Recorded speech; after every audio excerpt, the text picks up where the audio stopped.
People of the realm, Westerosi and Essosi, don your furs, bring your Dornish reds and your arbor golds, and come gather by the fire of theory. I am the Northlander, and now it's time to tell you what I know.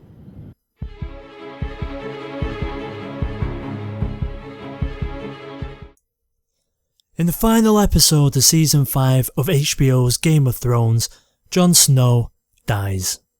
That's right, he's dead, and he's going to stay dead. Well, maybe for a little bit, we'll see. Now, he's been betrayed by the sworn brothers of the Night's Watch and led by Alliser Thorne, the bastard. This is the second Lord Commander in succession to be killed by his own men. Things on the wall are very dark indeed. So this raises two very important questions. Number one, did Jon Snow know? And number two, how long will he stay dead? So let's start with the first question that I have posed.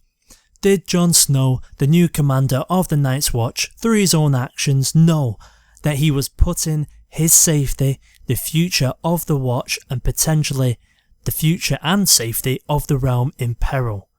And the simple answer is yes, of course he bloody did. I mean, how many times this season have we all had to look at him mulling things over in a dark room like he had Longclaw up his arse while posing by a scented bloody candle? Now that shows a few things. Obviously, he's a sensitive lad, he likes being in the dark, he likes lavender candles, and he also likes to carefully consider things. So, it's safe to say that he would be aware of any potential consequences of his actions. Otherwise, what's the point in thinking about them for so bloody long?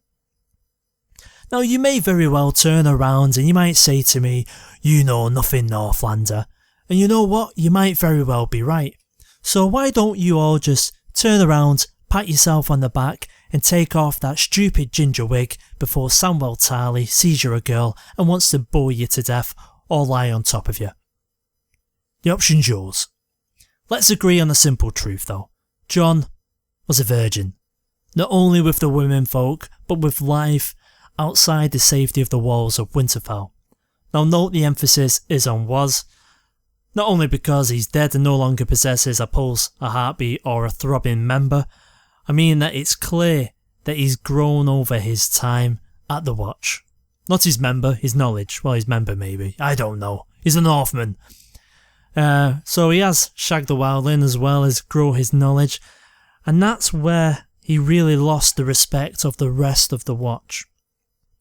Before we go into that, just remember this. Remember back when he started as a recruit, he was following in his uncle's footsteps in a time-honoured tradition of defending the realm against a great threat. This dream was soon shattered when reality hit. Check out this quote. Everybody knew this place was, and no one told me, no one but you. So that's back in season 1. He actually realises back at that time that this isn't a dream, that this place is a bit of a nightmare. The honourable men of the Night's Watch, his sworn brothers, were in the most part criminals, thieves, murderers, even the odd rapist. But that's not to say that all of them were this way. As Tyrion rightly says, Gren's father left him outside the farmhouse where he was 3. Pip was caught stealing a wheel of cheese for his little sister.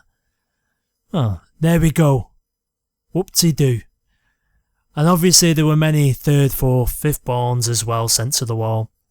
The simple point is this. The Watch were undermanned and have been for years. They simply couldn't afford to be picky with the recruits. And so there has been division in the Watch for years. Now Alliser Thorne, he is obviously a crows before hoes kind of guy. And there lies the rub. Jon Snow knows that the biggest problem of the Watch is that for years they have misinterpreted their own oath, or they have added to it. Listen to the oath. Night gathers and now my watch begins. It shall not end until my death. I shall take no wife, hold no lands, father no children. I shall wear no crowns and win no glory. I shall live and die at my post. I am the sword in the darkness. I am the watcher on the walls. I am the shield that guards the realm of men I pledge my life and my honour to the Night's Watch for this night and all the nights to come. That's a lot to be given up, but has it always been that way? No. The Black Gate is a good sign of this. When someone goes to the Black Gate, they have to recite the vow also. But this is how the vow goes. I am the watcher on the walls, I am the fire that burns against the cold, the light that brings the dawn, the horn that wakes the sleepers, I am the shield that guards the realms of men. There is no note of marriage, crowns, children, lands, titles. This was changed because of the Night King. And there we go, that's given the excuse of the men of the Night's Watch to turn to Alistair Thorne's side. Whether they feel guilty or not, it doesn't matter, because they believe that they are sticking up for the oaths, protecting the Night's Watch and its realm. Well, in all honesty, it's probably all down to jealousy, fear, whether it's fear of things to come or history repeating itself, you don't know. But one thing is certain, Jon Snow did know. They all told it to him to his face before it even got to this point. And that brings to the end, point number 1. So how long is Jon Snow going to stay dead for? And I reckon it's going to be about 1 season or so. And I think here's how it's going to play out. In my mind, this is what's going to happen.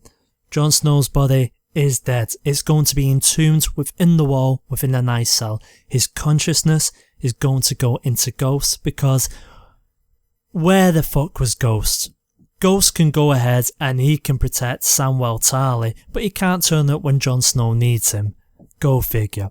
So he's going to be with Ghost. Now the reason why I think it's going to take a season is partly down to this. Check this picture on this screen.